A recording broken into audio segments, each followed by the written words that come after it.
Today, I want to talk about momentum.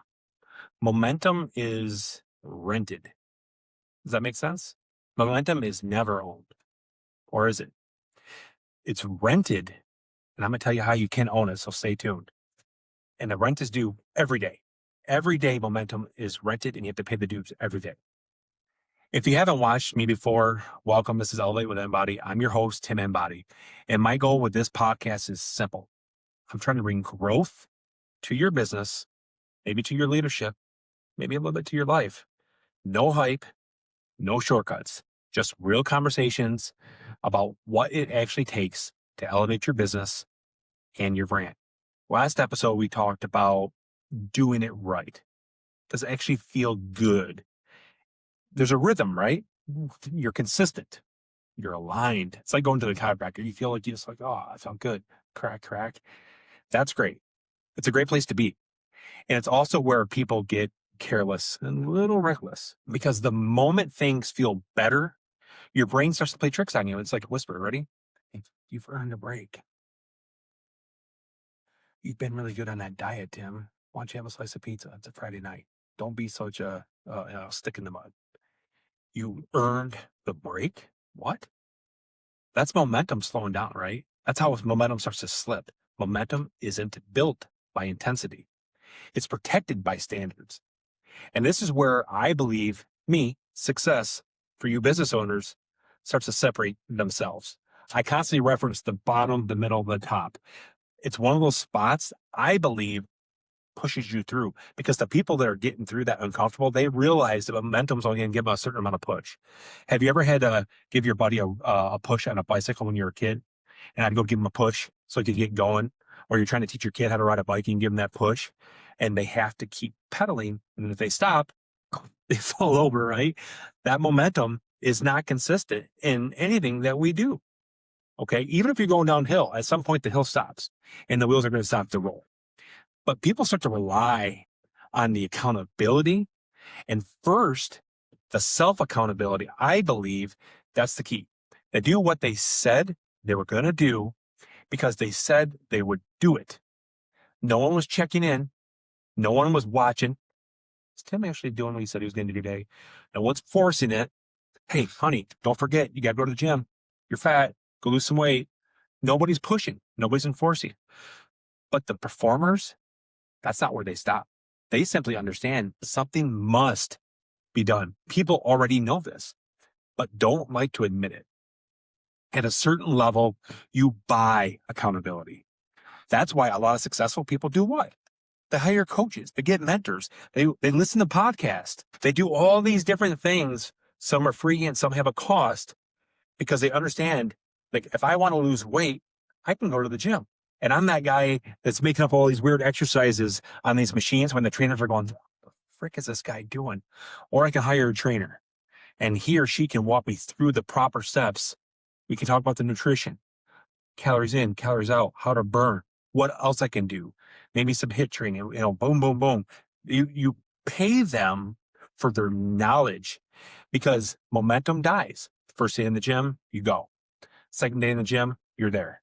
Third day, if you're there, you might be hiding in the sauna or the hot tub and thinking, I went to the gym today, I got a good stretch. And I read about 3 pages of my newspaper or my magazine, or I listened to a podcast when I was in the sauna. I feel like I got a good stretch in. What? That momentum stopped. You stop paying the dues. That's why a lot of people, they do it the coaches, they do the training, they do the seminars. They hire these people for a reason. Because if I put my money on the line, for a lot of people, that's the difference. Because they know that if they do this, accountability is going to hit just a little bit different. Sometimes it's not the magic pill, but it is a secret sauce that when someone else is counting the reps with you and for you, nobody hires a trainer because they don't know how to work out typically.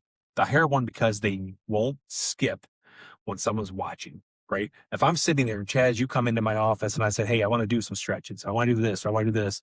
And we make a deal where every day at 2:00, I'm going to do these things because you were a trainer. And we come in here and I'm doing these things, and I'm working out.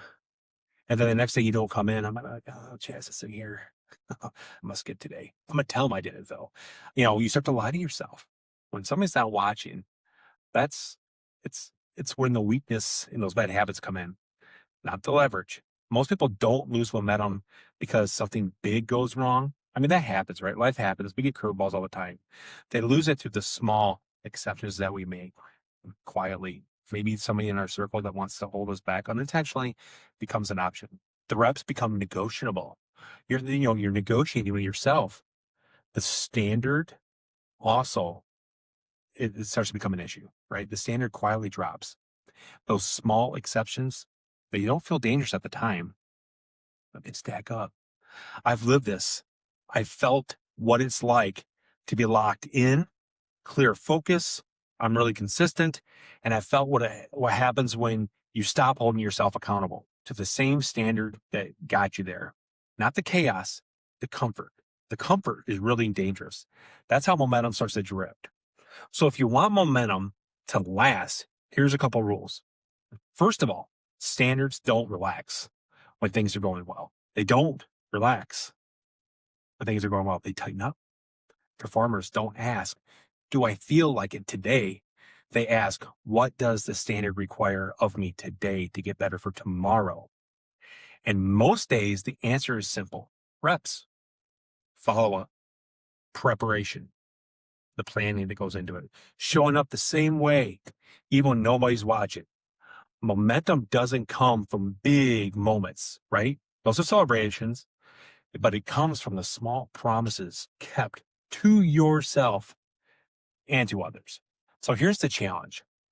I want you to pick one thing that's been creating momentum for you, and I want you to protect it for the next 30 days.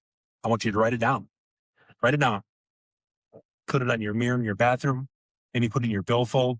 Put it on your desk. Maybe give it to your wife or your husband. Give it to your accountability partner. Maybe somebody that you work out with. Maybe one of your coworkers. No negotiations. No exceptions. Because here's the truth. Momentum starts to feel rented often, and rent is due every day, like I said. But when accountability becomes your identity, what do you think happens? Momentum stops being temporary. It becomes who you are. You pay the rent long enough, and eventually you can own the place that most people can never see themselves getting past. And I think that's where the magic happens for so many of us. I can do it. I can do it. I can do it. And then you start to see these small results, and that momentum shifts because of the accountability, the consistency, being authentic, holding yourself accountable.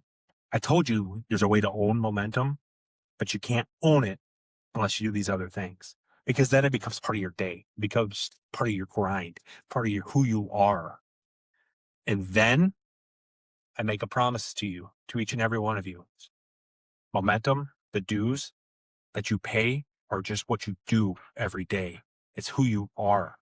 Until next time, keep elevating your business and your brand.